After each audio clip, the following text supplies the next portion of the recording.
이스라엘 역사를 연구해 보면 하나님께서 살아계신다는 사실을 우리가 증언할 수밖에 없습니다. 솔로몬 임금이 세상을 떠난 다음에 남북 분열 왕국 시대가 열리게 됩니다. 북왕국을 이스라엘이라고 부르고 남왕국을 유다 왕국이라고 부릅니다. 우리가 이스라엘 사람, 유다인, 유대인, 유태인 다 똑같은 말인데 정확하게 말을 한다면 유다인이 맞죠. 야곱의 넷째 아들인 유다, 그 유다 지파에서부터 다윗 임금이 나왔고 또 예수 그리스도께서 오셨습니다. 북이스라엘은 수도가 사마리아고 남유다 왕국은 수도가 예루살렘입니다. 북이스라엘의 초대 임금은 솔로몬의 신하였던 여로보암이고 남왕국 유다의 초대 임금은 솔로몬의 아들인 르호보암입니다. 열왕기 상하 말씀을 읽어보게 되면 북왕국 이스라엘이든 남왕국 유다든 선왕, 착한 임금은 몇 명 되지 않고 한결같이 우상 숭배하고 한결같이 하나님을 배신하고 이스라엘 백성들을 억압한 악한 임금들입니다. 이제 주전 722년에 북이스라엘이 중동의 패권 국가인 아시리아, 아수르 제국에 의해서 멸망을 먼저 당합니다. 그리고 주전 586년에 바벨론 제국이 예루살렘에 쳐들어와서 예루살렘 성전이 무너지고 성벽이 파괴되고 시드기야 왕이라고 하는 분은 자기 지켜보는 현장에서 왕자들이 무참히 살해를 당하고 두 눈이 뽑힌 채 쇠사슬에 묶여서 오늘날 이라크의 바그다드쯤 되는 곳으로 이제 포로로 잡혀가게 됩니다.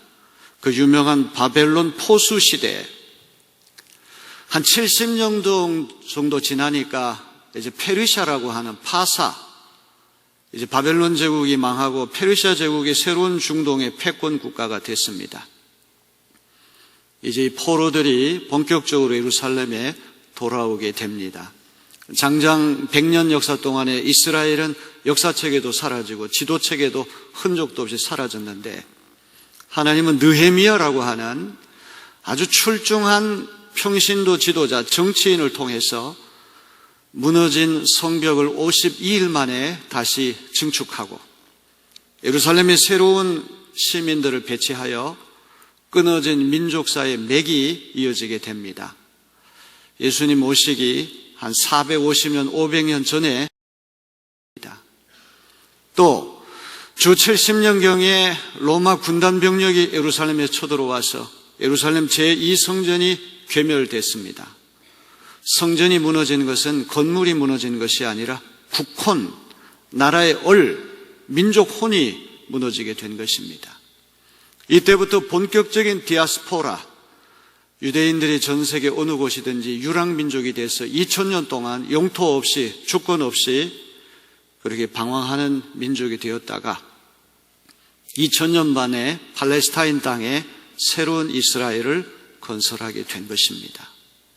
하나님은 상한 갈대도 꺾지 아니하시고 꺼져가는 심지도 끄지 아니하신다 성경 말씀했는데 이스라엘 민족이 바로 그런 역사인 것을 우리는 보게 됩니다. 북이스라엘의 여러 왕들이 있지만 가장 사악한 임금이 아합 왕과 또 이방인이었던 이세벨 여왕이죠. 이세벨이 섬겼던 바알신과 아세라신을 이제 사마리아 쪽에 끌고 들어와서 곳곳에 산당을 짓고 조직적으로 우상숭배를 하도록 만들었습니다. 그야말로 하나님의 선지자 씨가 마를 정도까지 유대교는 땅바닥에 떨어졌는데 가장 밤이 어둡고 깊으면 새벽은 그만큼 더 가깝게 오는 법입니다. 하나님이 이런 암흑시대에도 엘리야와 바알에게 무릎을 꿇지 않은 7,000명을 살려두시고 민족의 신앙의 맥을 이어가게 하십니다. 엘리야가 불병과 불말에 휩싸여 회오리 바람을 타고 승천했다고 성경 말씀합니다. 이건 죽지 않았다는 말이 아니라 지상에서 천상으로 신비하게 옮겨졌다고 하는 말이죠. 어떻게 죽었는지 알 수 없는 신비한 죽음을 경험한 사람이 엘리야입니다. 엘리야 시대가 지나가고 엘리사 시대가 찾아왔는데 이 엘리사 시대에 주목할 만한 것은 선지 학교들이 세워지기 시작한다는 것입니다. 제가 1979년도에 신학교 갔더니 신학교 선생님들이 선지 학교, 선지 동산, 선지 생도 이런 말을 계속 쓰시는 것을 들었습니다. 그때는 몰랐는데 지금 생각하니까 이게 다 열왕기 하에 나오는 엘리사 시대의 선지 학교에 대한 이야기인 것을 알게 됐습니다. 신학교를 선지 학교, 신학교 캠퍼스를 선지 동산, 신학 공부하는 전도사님들을 선지 생도 이렇게 이야기를 하는 것이죠. 다 먹고 살기에 바쁘고 하나님을 온전히 믿는 사람 바보 소리 듣는 그런 시대에 하나님의 종이 되겠다고, 목회자가 되겠다고 신학교에 가는 이들, 귀한 이들인 줄로 믿습니다. 베델에도 선지학교가 세워졌고 요단 강변 옆에 있는 여리고라고 하는 도시에도 선지학교가 세워졌습니다. 오늘은 우리 감리교 창시자인 존 웨슬리 목사님이 회심하신 지 282주년이 되는 뜻깊은 날입니다. 불란서와 같은 나라는 불란서 대혁명이 일어나서 황제가 처참하게 이제 죽임을 당하고 피를 많이 흘린 끝에 자유, 평등, 박애 이 세 가지 구호를 내건 근대적인 이제 불란서가 생겨나게 됐습니다. 영국은 피를 한 방울도 흘리지 않고 산업화, 근대화를 이루었기 때문에 웨슬리 선생이 했던 감리교 운동을 명예혁명, 무열혁명 이렇게 말을 하는 것입니다. 만약 웨슬리 선생의 감리교 운동이 없었다고 한다면 영국 사회도 피를 흘린 끝에 근대화, 산업화에 접어들었겠죠. 1738년 5월 24일 밤 8시 45분 영국 런던의 올더스게이트라고 하는 작은 거리에서 모라비안 교도들이 모여서 집회를 열었습니다. 그때 한 사람이 단상에 올라가서 마틴 루터의 로마서 주석 서문을 읽을 때 웨슬리 선생의 마음이 이상하게 뜨거워져서 성령 체험을 하게 됐습니다. 그전까지는 성령의 뜨거운 체험이 없었기 때문에 주로 옥스퍼드 대학의 학생들, 교수들 중심으로 엘리트 중심으로 소수의 성결 운동을 하다가 1738년 5월 24일 회심함을 통하여 매스 무브먼트, 이른바 대중운동이 일어나게 된 것입니다.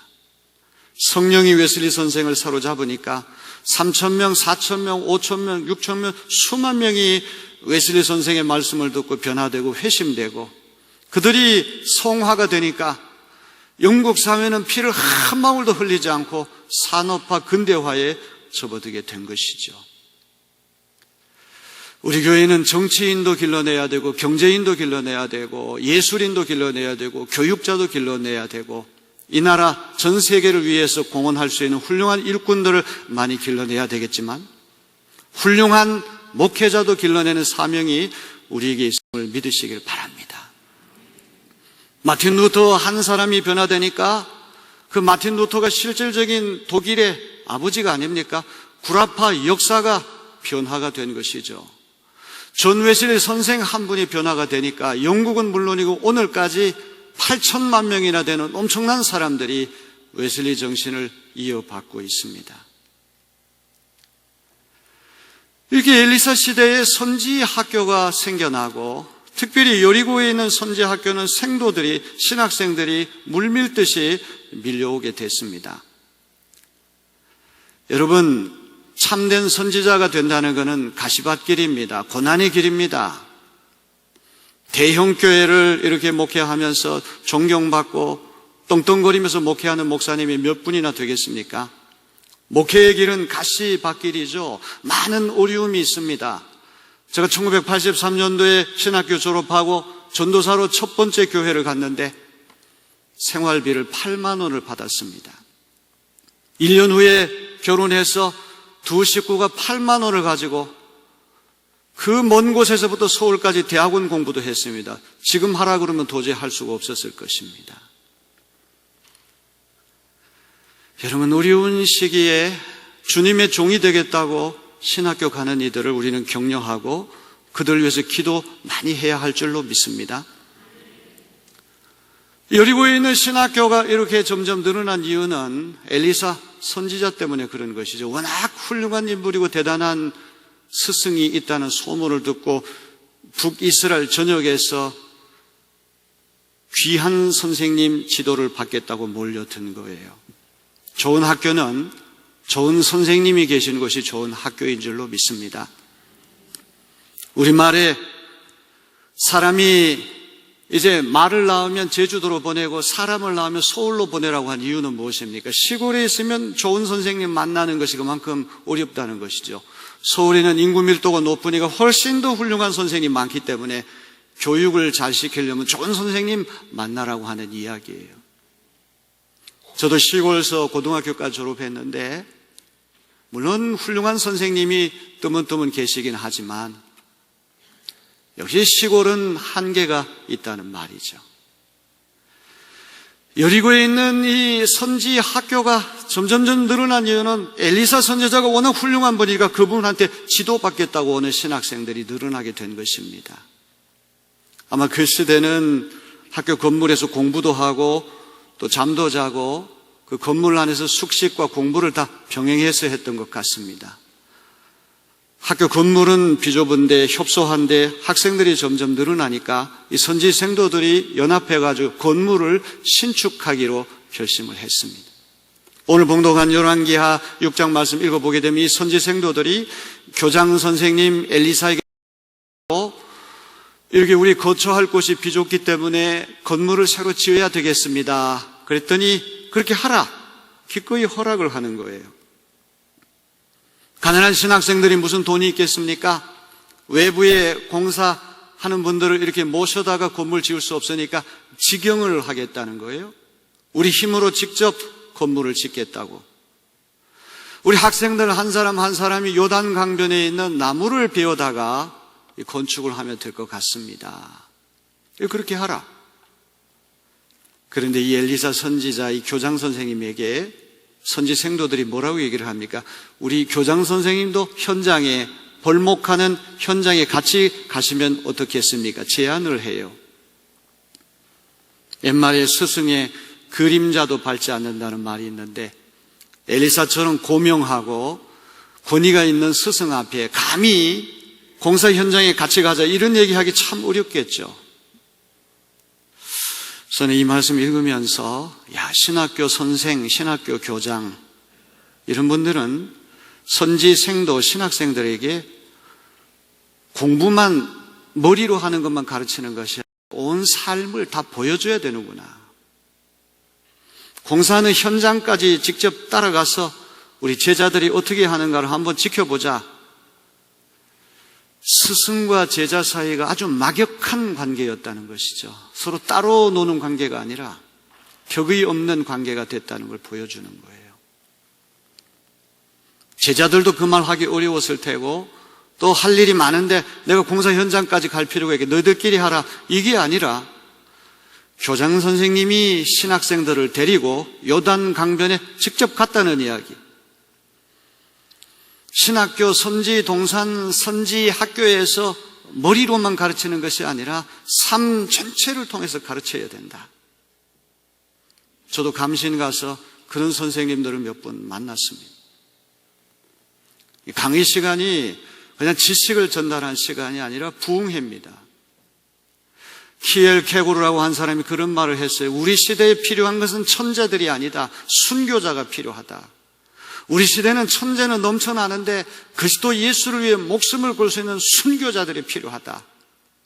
선생님이 그런 정신을 우리에게 불러 일으켜 주신 거예요. 이렇게 해서 선지학교 생도들이 교장 선생님 모시고 요단 강변에 가서 벌목 공사를 하는 겁니다. 예나 지금이나 벌목 공사는 참 어려운 일입니다. 지금은 전기톱이 있어서 아름다리 큰 나무가 있다고 할지라도 단번에 잘라낼 수가 있지만 그 시대는 모든 것이 원시적인 공법으로 원시적인 기술로 해야만 했을 것입니다. 나무 하나를 베는데도 많은 시간이 필요하고 많은 노동이 필요했을 것입니다. 생도들이 다 열심히 자기 맡겨진 하면서 땀을 흘리면서 나무를 베는데 갑자기 한 선지 생도 신학생 하나가 고함을 지르는 거예요. 아이고 뭐니 맙소사, 내 도끼가 공중으로 휙 날아가더니만 강물에 풍덩 빠졌다는 것이죠. 그 다음 말이 걸작입니다. 아, 이거는 빌려온 도끼인데 어떻게 하면 좋나. 철기 시대라고는 하지만 도끼 하나를 만들기 위해서는 철분이 많이 들어가야 되고 또 그것을 튼실하게 예리하게 그렇게 갈기 위해서는 많은 노동력과 기술이 필요합니다. 제가 주석을 읽어보니까 이 시대 쇠도끼 하나가 집 한 채 값이라는 거예요. 자기 도끼도 아니고 남의 도끼를 빌려와서 작업을 하다가 실수로 강물에 빠뜨리고 말았다는 거예요. 아마도 이 신학생은 그 빌려온 도끼집 주인한테 변상할 수가 없기 때문에 종으로 팔려갈지도 몰라요. 우리 개역 성경은 점잖게 번역이 되어 있지만 실질적으로 상상을 한다면 야, 큰일 났다. 앞으로 어떡하지? 비명을 질렀다는 것이죠. 다행히 엘리사 선지자가 현장에 있었습니다. 도끼 잃어버린 생도에게 묻습니다. 네가 어디에서 잃어버렸느냐? 도끼 빠뜨린 지점이 어디냐? 그랬더니 손가락으로 여기라고 가리킵니다. 그랬을 때 엘리사 선지자가 나뭇가지 하나를 꺾어가지고 그 떨어진 지점에다가 떨어뜨렸더니만 쇠도끼가 수면 위로 떠올라서 이 생도가 그 도끼를 되찾았다는 이야기입니다. 야, 성경에도 금도끼, 은도끼, 전래동화 같은 이야기가 나오네?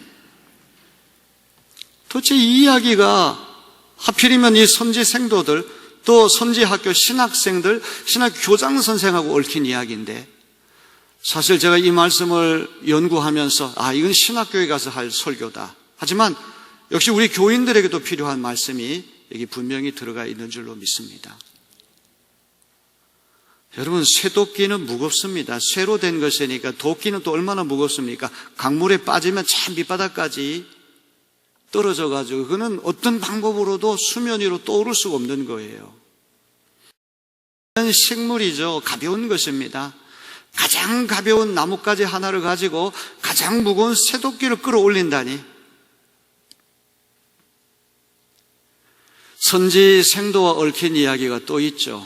선지 생도 중 한 사람이 젊은 날에 세상을 떠나고 처자식, 처와 아들들을 남겨두었는데 그만 과도한 빚을 졌습니다.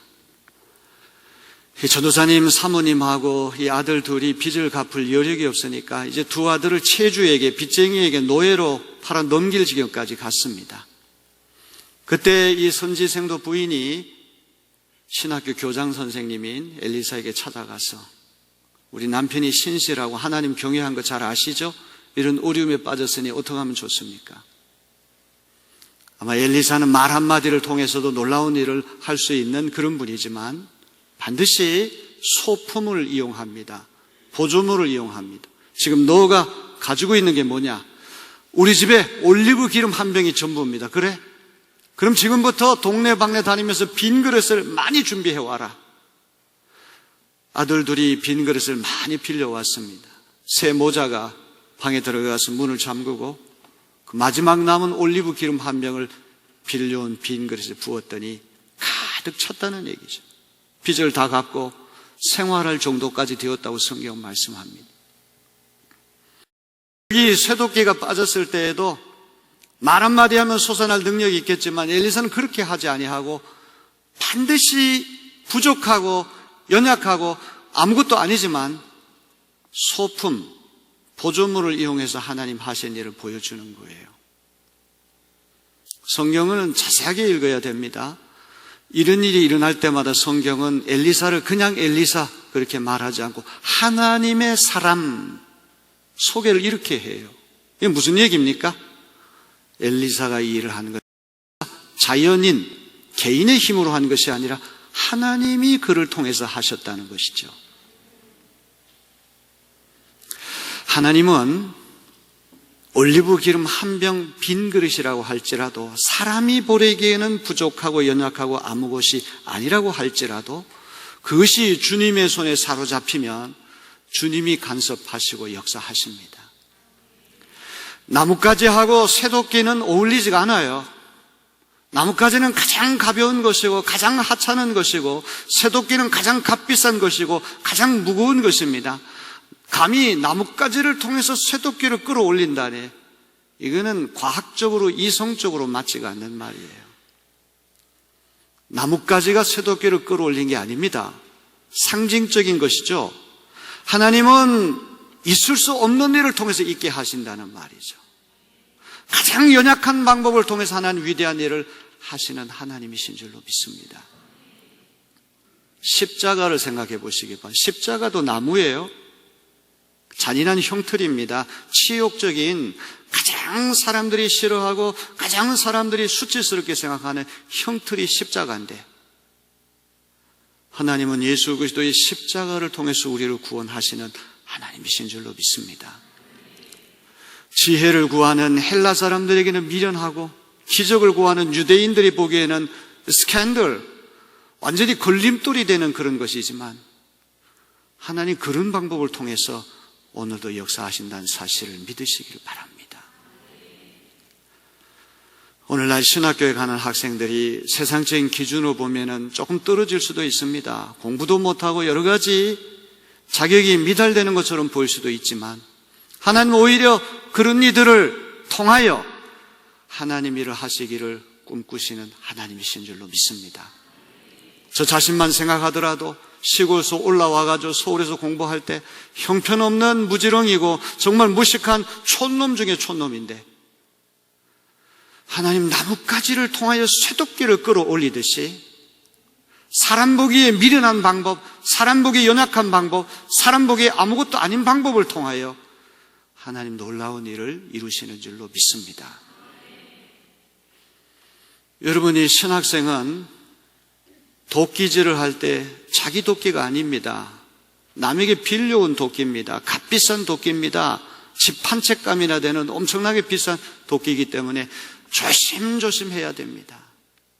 그런데 그 도끼날이 손잡이는 있는데 쇠 도끼날이 공중으로 휙 날아가서 물에 풍덩 빠졌습니다.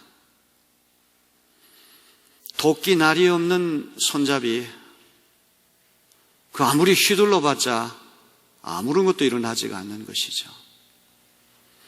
선지학교, 선지동산에 장차 주님의 종이 되겠다고 들어갔는데, 그것도 자기의 신앙이 아닌 남의 신앙을 빌려가지고 억지로 신학교에 들어왔다 이 말이죠. 엄마가 소원 기도했으니까 들어가라, 이런저런 이유로 들어가라, 자발적이 아닌 상태에 들어왔는데 그마저도 도끼날은 온데간데 없이 다 사라지고 손잡이만 남았다. 이건 무슨 얘기일까요? 소명감을 잃어버렸다는 이야기죠. 영광받는 자리, 존경받는 자리뿐만 아니라 억울한 모함을 당하고 수치를 당하고 시련을 당해야 하는 가시밭길이라고 할지라도 주님이 나를 불러주셨으니까 내가 기꺼이 가겠다고는 소명감이 있어야 되는데, 오늘날 신학교에서 소명감 있는 학생들 찾아보기 어렵습니다. 서울에서 공부하는 학생들이 인천에 오라 그러면 거리가 너무 멀다. 차라리 내가 교육전도사 하느니 아르바이트해서 생활비를 버는 게 더 낫다. 이런 풍조가 만연해 있다는 이야기를 듣습니다. 이런 시대에 신학교에 기꺼이 가는 우리 학생들이 있다면 우리는 격려하고 기도해 줘야 할 것입니다. 여러분, 훌륭한 주님의 종 하나를 잘 길러내면 그 주님의 종이 엄청나게 많은 일을 할 수가 있습니다. 존 웨슬리 목사님이 하신 일을 한번 생각해 보세요. 그분은 1000명, 10,000명, 수백만 명이 할 일을 그분이 해내지 않았습니까? 마틴 루터도 마찬가지고 바울 사도도 마찬가지고. 종교가 왜 종교겠습니까? 종을 마루종자라고 얘기하잖아요. 마루라는 말은 산 꼭대기, 산 마루, 종갓집, 제일 우두머리가 된다는 말이죠. 종교는 그 시대 정신세계의 가장 높은 경지에 올라가 있는 것이죠. 사느냐 죽느냐의 문제가 걸려 있는 것입니다. 폴 틸리라고 하는 신학자는 ultimate concern, 궁극적 관심이라는 말을 했어요. 궁극적 관심. 비행기를 타고 가다가 지금 30분에 추락한다면 내가 무슨 옷을 입을까, 무슨 음식을 먹을까, 내가 앞으로 출세할까, 이런 생각이 아니라 내 운명이 어떻게 될 것이냐, 사느냐 죽느냐 하는 절체절명의 문제가 걸려 있는 것이죠. 이것이 궁극적 관심이 아니겠습니까? 종교가 타락하고 종교가 부패한다는 얘기는 그 시대 정신이 썩었다는 이야기죠. 그러기에 우리는 이 시대를 타개하고 이 나라를 구하기 위해서 훌륭한 정치인도 필요하고 경제인도 필요하고 교육자도 필요하지만 엘리사 선지자 시대에 귀한 선지 생도들, 소명감 있는 선지 생도들을 신학교에 보내서 그들이 하나님의 일을 멋지게 할 수 있도록 우리는 격려해야 할 줄로 믿습니다. 내리교회 교인 여러분들, 우리는 다 도끼질을 하는 사람들인데 이 도끼도 내 도끼가 아니에요. 내 신앙이 아니에요. 이기도 어렵습니다.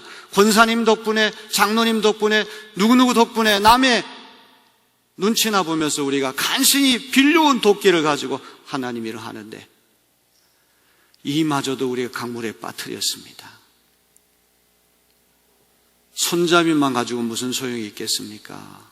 도끼 날이 예리해야지만 나무가 쓰러지는 것입니다. 기도가 사라졌습니다. 말씀이 사라졌습니다. 헌신이 사라졌습니다. 봉사가 사라졌습니다. 손해보려고 하지 않습니다. 다 계산합니다. 그런 시대에 아무리 우리가 도끼질을 한들 도끼날이 어디로 사라져서 헛손질, 헛발길질만 하고 에너지만 낭비하고 열심히 했다고는 하지만 계산해 보니까 아무것도 한 게 없어요. 쓸데없이 땅만 차지하며 딴 사람까지도 열매 맺지 못하게 하는, 열매 맺지 못하는 무화과 나무와 같이 되고 말 것입니다. 엘리사 선지자가 묻습니다. 네가 어디서 도끼날을 잃어버렸는가? 가리킵니다. 어디서 도끼날을 잃어버렸을까요? 어디서 소명감을 잃어버렸을까요? 어디서 기도는 하지 않고 머리로 계산만 하게 됐을까요? 어디서 헌신하지 않고 봉사하지 않고 다 세상의 철학을 가지고 와서 교회를 이끌어 가려고 했겠습니까? 우리는 잃어버린 지점을 정확히만 안다면 하나님은 전혀 불가능한 새도끼와 나뭇가지, 이거는 정말 정반대되고 정말 대조되는 것이죠. 하나님은 그런 있을 수 없는 일을 통하여 놀라운 일을 오늘도 이루시는 하나님인 것을 믿으시는 여러분 되기를 바랍니다. 나이가 60절에 접어드니까 옛날 생각이 많이 납니다. 옛날 생각이 주마등같이 떠오릅니다. 야, 내가 어떻게 목사가 됐을까? 내가 어떻게 내리교회의 담임자가 됐을까? 참 신기하고도 신기하다. 지난날을 되돌아보니 정말 하나님의 은혜가 심히 컸다는 사실을 발견합니다.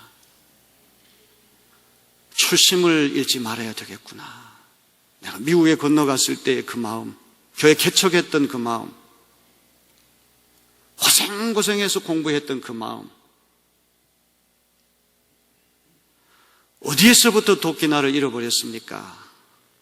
지점을 알아야 됩니다.